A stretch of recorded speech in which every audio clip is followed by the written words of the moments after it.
Ladies and gents, and welcome to CG Reaction, and this is How Did Germany Got So Strong After Losing World War I by the channel Armchair Historian. After a long time reacting to Armchair Historian, he makes great content, even though he gets demonetized a lot. Sadly, his channel is great. So yeah, how did Germany got so strong? I always thought that the Germany, obviously Hitler and Nazi had so many equipments and weapons, as I've said in the past, that he duped his own people. He started with VolksWagen and the Beetle. He told people that he's going to give a car to the people if they all chip in every month with their payment. So even the kids, every family member chip in somewhat percentage of whatever they earned to the government, and along the way they would give them a brand new car or something like that. So people were happy, they were doing that. In the end, it turns out that Hitler never intended to give anybody a car. Volkswagen just was a smokescreen. It was never really about to happen, and he just used that money to create tanks, airplanes and things like that, war equipments. Because in World War II, Germany's overwhelming equipments like tanks and airplane was surprising, but it was because of this. But that still doesn't answer that after Treaty of Versailles, Germany's economy was doing way worse. So how did the people made enough money so they could chip in and give Hitler that much money? So that is one thing. It is surprising. I don't know how they did that, but I'm sure our Armchair Historian will go into depth in this one, because I always was fascinated by that. So yeah, let's watch this video. And remember people, if you like my reaction, don't forget to like and subscribe and support this channel. This way I know which type of videos to and which channel to react to more. And check out the other reaction I did. There's a link in the description with all my reaction videos. Check out the card, check out the end cards. And yeah, let's watch this video. On a cold day in November, the citizens of Munich are going about their daily business. But today is no ordinary day, as thousands of armed radicals, known as the Brown Shirts, have taken to the streets. Even though the Great War is over, the German people live in a tense and uneasy atmosphere. Inflation has spiraled out of control, and it is not uncommon to see price tags with numbers in the trillions. It is only a matter of time before the situation reaches a critical point. Yeah, I think same thing is in the Vietnam about currency. That always fascinated me. Their currency is so low. It has an advantage in the economy somehow. I don't know detail about that, having lower price for your currency. But it's ridiculous to see how they have some billions and trillions of money required to buy just a car. I mean, doesn't that become inconvenient over the time? Like you're always talking about millions and billions of currency, and that doesn't worth much. 150 Milliarden Mark. Jetzt bitteschön, geben's mir das Brot für meine Familie. Tut mir leid, Freund. Das ist alles, was du bekommst. Der Preis ist erst letzte Woche gestiegen. Was? Wie viel? Das ist mein ganzer Sportes. Das soll doch wenigstens für ein paar Leib Brot reichen. Sehen's mal. Es ist, wie ich gesagt habe. It's just fucked up to see this. Your life savings, and you can only buy just a few bread to get you out for a day or two. What after that? This is really grim situation, man. I mean, Treaty of Versailles left this, so of course people were going to fight back eventually. I mean, that was inevitable. Das war letzte Woche. Falls Sie heute Brot haben. There you go, Nazis. Morgen werden es 210 Milliarden sein. Und so weiter.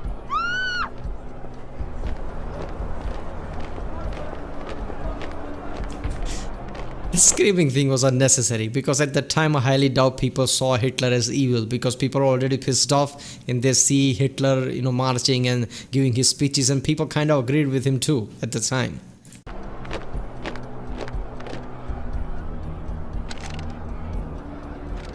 Hitler didn't from the start said that he sees Germans as a superior race and he's gonna kill apparently everybody. He didn't say that at the start. He just said the normal thing that people want to hear, like how economy is going to trash, I can solve it and things like that. Oh, surprising how Hitler didn't get shot that time.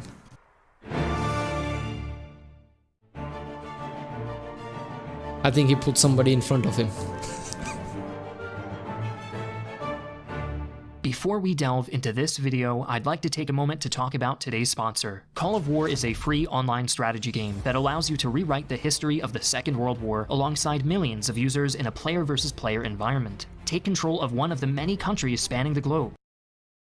Description below within the next 30 days, and you'll unlock the amazing new player pack, which includes a month of high command and 13,000 gold. Yeah, people, go to spons.org/the-armchair-war and support this channel, because Armchair Historian's videos always get demonetized by YouTube. So, because he covers lots of content the YouTube sees as an issue. So, this channel really needs your help, because this is a great channel. It covers a great part of history, and that channel really does need your help. So, support that channel. Hi, I'm Griffin Johnson, the Armchair Historian. In this video, we will cover how Germany went from being saddled with debt and suffering the worst inflation in history to somehow conquering Europe, all within the span of just 20 years. That's ridiculous. While the German National Socialist Party appeared to have brought the economy back on track, we'll also examine how in many ways it didn't. But first, we need to establish just what crippled the German economy, and that requires going further back to the ashes of the Great War, when all hope seemed lost. Shortly after the German surrender on the 11th of November 1918, a socialist uprising forced Kaiser Wilhelm II to abdicate without designating an heir. In the wake of this upheaval, the German monarchy was dismantled, and a new government, popularly referred to as the Weimar Republic, rose to take its place. This new government was forced to sign the humiliating Treaty of Versailles in June 1919. In addition to being forced to pay crippling war reparations, the industrial heartland of the nation was occupied, and the German military was all but dismantled. Public perception of the new republic quickly became overwhelmingly negative, with many patriotic Germans blaming the revolution for their capitulation during the Great War, a national myth that would have devastating consequences further down the line. With virtually no industry and a population hostile to taxation, the Weimar Republic resorted to a solution dear to the hearts of economists everywhere: printing money to satisfy its debtors. Inevitably, this resulted in hyperinflation, and the German mark plummeted in value. At its lowest point in late 1923, a little over 4 That never works, man. Your money only has value if people agree it has value. You just print out money, that's just gonna lower its value, I guess. I saw the video of how to fail a democracy 101 about, Weimar Republic. In that it saws that, Germany's foreign minister Gustav Stresemann, he was one of the key figures that made sure the economy rose up after World War I. So that kind of explains it, how Germany kind of kicked back. Obviously they have failed too, since Nazi party took over, because people were still pissed off. Trillion German marks was equivalent to a single US dollar. In the end, a desperate Germany appealed to the British and Americans for assistance, resulting in the enactment of the Dawes Plan. This plan introduced a new currency based on the gold standard called the Rentenmark, and loaned Germany a massive amount of money to restart its industrial sector. Under the Dawes Plan, the Weimar Republic enjoyed a few years of relative stability and recovery, but in 1929, the Great Depression struck, and funding from the United States evaporated almost overnight. Worse still, Germany's creditors began rushing for repayments. As we know, by seeing oversimplified Prohibition video, the Prohibition was one of the key thing that, made this depression possible, plunging the country straight back into financial ruin. While a series of German chancellors like Franz von Papen and General Kurt von Schleicher were busy handling the fallout, a new political faction began to emerge: the National Socialist German Workers' Party, or simply the Nazi Party. Founded in 1920, they preyed on middle-class fears of a communist uprising for support, and promoted an extremely antagonistic, anti-Semitic platform that demanded a racially pure Germany. Despite surging in elections and soon becoming the most popular party, the National Socialists lost 2 Nazis suppressed everybody. Who'd have thought? million votes in the Reichstag elections in 1932. Seeking to capitalize on this weakness, the conservative establishment within the Republic thought the time was now ripe to pacify this violent party by welcoming some of its leaders into power. Surrounded by conservative ministers and only having a handful of allies in cabinet positions, Nazi leader Adolf Hitler was appointed Reich Chancellor by President Paul von Hindenburg in January 1933. The conservative establishment thought they could control him for their own ends, but they couldn't have been more wrong. Suffice to say, Hitler and his movement could not be contained. The methods by which Hitler went from being essentially a lone chancellor surrounded by his opposition to having complete control of the government could warrant its own video. But soon enough, the Weimar Republic was no more, and the National Socialist Party was in full control. Using a new secret police force, the Nazis built a system of violent oppression and surveillance, attempting to silence dissent and unify the country towards one goal: war. With the outward display of public support, the Nazis first decided to tackle the unemployment problem. In reality, the next decade would merely see the expansion of the German military under the manipulative guise of repairing the economy. In some instances, instead of creating jobs, they simply distorted the numbers by encouraging young couples to get married through generous marriage loans, which removed women from the workforce. This reduced the pool of economically active people, thus creating the illusion of a falsely esteemed work. What the hell? They encourage people to get married so women go out of the pool of employment since they are pregnant or something. So in that way unemployment goes down. That's just stupid, man, and clever, really clever. Force. Other shady tactics including counting part-time workers as fully employed or even classifying forced laborers and prisoners as full-time employees. Additionally, in accordance with Nazi racial policy, many Jews were forced out of their jobs or had their businesses confiscated and redistributed to non-Jewish businessmen who displayed loyalty to the party. This falsifiable image of economic recovery opened. Alright, first of all, how does that even help? How does that inflating the numbers, like there is not much of unemployment anymore, how does that actually help the economy? It's just lying, isn't it? So how did they got the money to build all these tanks and planes? And damn, man, Jews, I mean, in the Roman times Jews were screwed. In here Hitler screwed Jews over, took their businesses, gave it to somebody else. That's just effed up, man. Up new opportunities for non-Jewish Germans, but at the same time caused enormous suffering and hardship for those deemed undesirable. This isn't to say that there weren't job creation programs. The Nazis invested hundreds of millions of marks into various schemes to get the Germans back to work, and millions of Germans were now able to find full-time jobs in Hitler's new arms factories. But other job creation programs were far less traditional. Co-opting an existing labor program called the Voluntary Labor Service, the Nazis forced the unemployed or people receiving welfare benefits to volunteer for hard labor like farming or clearing earth for the state's massive construction projects. Hundreds of thousands of Germans were forced to toil in abysmal conditions for lower pay than they were even receiving under the welfare program, and any who expressed complaints were sent to early forms of the concentration camps. Oh, okay. That is one way to boost up your economy, isn't it? People who are unemployed or on welfare, just basically force them to work hard labors with close to not much money. I mean, that would increase the economy. Yeah, that is true, isn't it? This is basically a dictatorship. He can force people to do stuff. Economy and money can grow like that. Makes sense. And yet, to the Nazis, these suffering workers represented an encouraging statistic. By 1935, unemployment rates had plummeted to only 2 million people. But if you include the unemployment rate, the forced laborers, prisoners, and women taken out of the workforce by marriage loans, the actual unemployment rate stood at about double this figure. However rotten its foundation may have been, the German economy was growing. But it was not nearly enough to cover the amount the government was spending.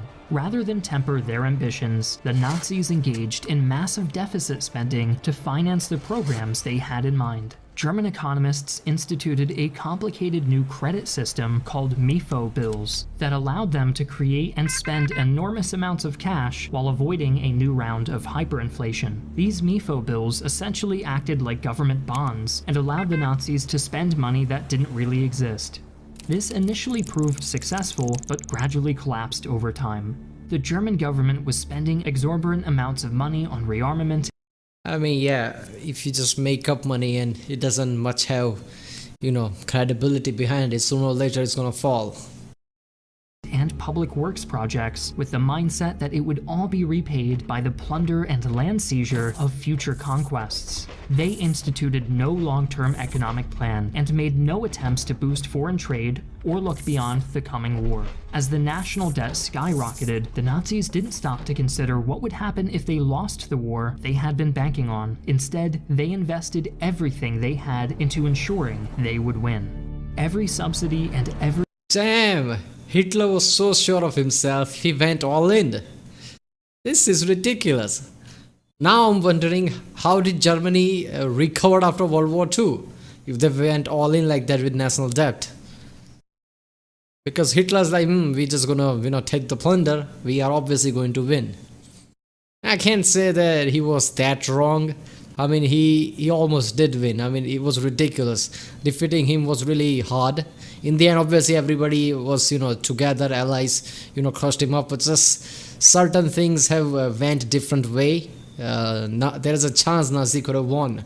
I mean, I'm pretty sure there is a video on alternate history channel or something like that where they could go like, what if Nazi had won? Because I think Hitler had a shortage of fuel and things like that by the end. If he didn't have that, I mean, yeah, things could have changed differently. Every investment made went into manufacturing and engineering at the almost complete abandonment of consumer goods. All of the Nazis' programs and initiatives, from job creation to public works to even their racial policies, were ultimately meant to serve the cause of rearmament. Perhaps one of the most famous public works launched during this time, the Autobahn highway system, was no different. Financed in part by laws that granted 1 billion marks for infrastructure projects, the Autobahn was marketed as a massive modern highway system for the new German citizen to proudly tour his country behind the wheel of a shiny new car. Unsurprisingly, it also had another purpose. Hitler envisioned the highways of the Autobahn as the main arteries of a new military mobilization system. Man, Hitler's such an a-hole, isn't he? He was like, I'm going to give you a car, I'm going to give you a new Beetle. You know what? I'm also going to improve the Autobahn that already exists and make sure that it's properly connected to every single side of the country. But in in his heart, he knew he just gonna take the money, build tanks, and he just wants Autobahn and make it in a way that he can transport tanks from one side to another.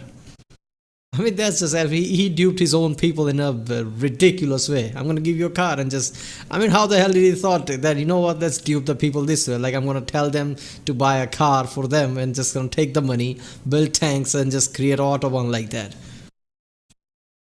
He pictured columns upon columns of panzers rolling down the roads protected by a thick concrete shell that towered over the highways and blocked air attacks. Contrary to his lofty vision, no concrete tunnels were ever built, and the roads proved too unstable for heavy tanks to roll along.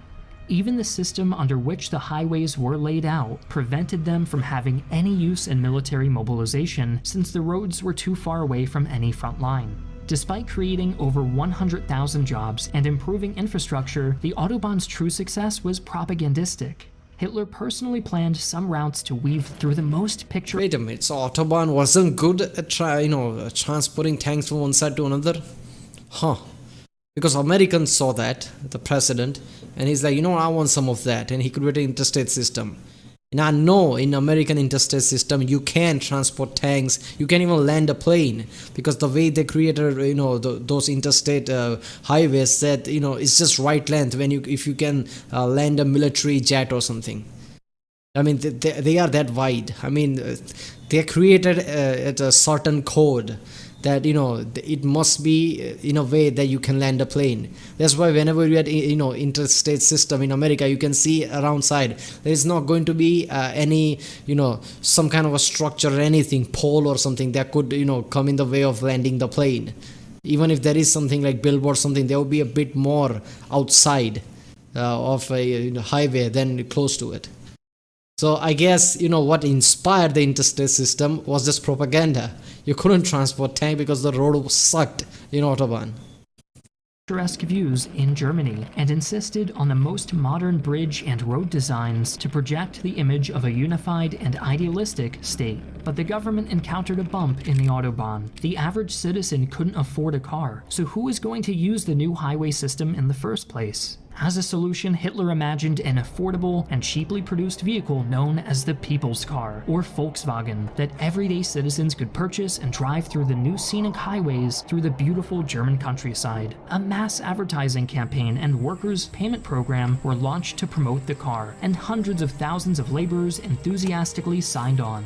But as with so much during this period, everything ended up being used in service of the ultimate goal instead: rearmament. Despite 340,000 workers investing 110 million Reichsmarks into the car payment program, not one would actually receive a car.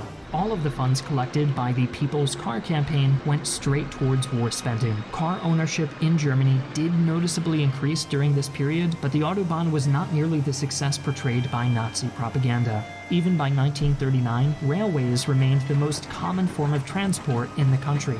These years of spending on military rearmament did not go unnoticed. As Germany was not yet ready for war, Hitler had to fabricate a variety of excuses to justify the expansion of the armed forces to foreign powers. To the surprise of many, Germany was suddenly very interested in producing thousands upon thousands of innocent passenger planes and agricultural tractors. These vehicles only existed on paper, however. There was nothing innocent nor agricultural about the Messerschmitts and Panzers rolling off the assembly lines, or the right. He told the European power, I'm just building tractors for farmers and passenger planes. And they started to build Panzers and, Messerschmitts or whatever he said. Oh, that is just effed up. Rifles and howitzers emerging under the table from civilian manufacturers across the country. This disguised military buildup culminated in 1935 when mandatory conscription was passed, and by the end of the year, the army had grown to nearly 800,000 men, over 8 times the maximum set by the Treaty of Versailles. With this act, the last of Germany's non-Jewish unemployed men were swept into military service, and unemployment was, on paper at least, fully eradicated. The result of all of this was that Germany entered the Second World War far better off than it had been at the end of the last Great War. The gross national product had surged to well over 100 billion Reichsmarks in 1939 from a low of 60 billion in 19. So he took every other unemployed people and he just forcibly enlist in the army. So in that way, nobody's unemployed. 1932. And to all, it seemed that Germany had fully regained its strength. But while unemployment was down and manufacturing and capital were up, many of those so-called employed Germans were slaving away in a labor camp, and that capital was contingent on the complete success of the war. Further, the benefits from all of this economic success were skewed heavily towards those considered true Germans, and came at the expense of everyone else. Like the Autobahn, unable to carry Hitler's tanks, the Nazi economy was shiny on the surface, but hollow at its core.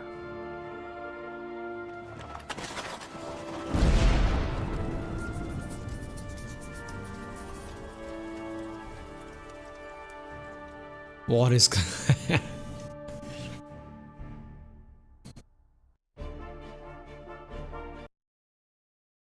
That was so damn horrible. The way Hitler masterminded everything, and the level of horribleness that had World War II all around it.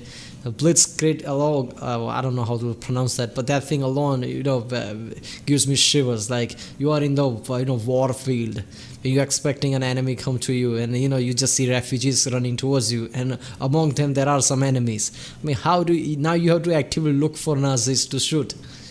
Otherwise, you could shoot a innocent refugee. Hitler knew this. This is ridiculous, man. And this is just one of the tactics that he used.